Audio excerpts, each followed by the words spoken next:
Kia Sportage. Korejský Slovák z tepličky nad Váhom je tu s nami už o svojej 4. generácii.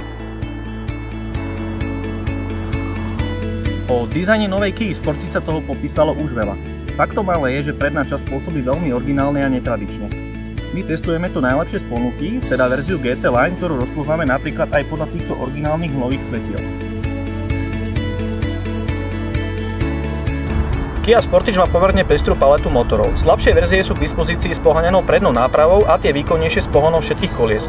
My testujeme najsilnejší turbodiesel s výkonom 185 koní. Batožinový priestor ponúka v základnom usporiadaní objem 491 litrov. Veľmi sa nám páči, že v dnešnej dobe tu máme plnohodnotné rezervné koleso.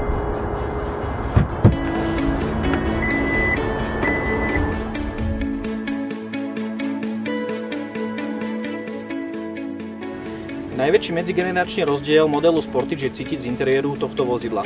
Táto Kia si zobrala inšpiráciu z väčšieho modelu Sorento. Palubná doska pôsobí veľmi hodnotne a kvalitne.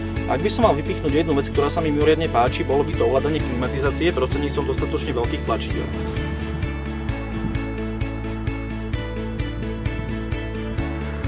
Pri dnešných automobiloch sú čoraz dôležitejšie tiež palubné systémy a dotykové rozhrania.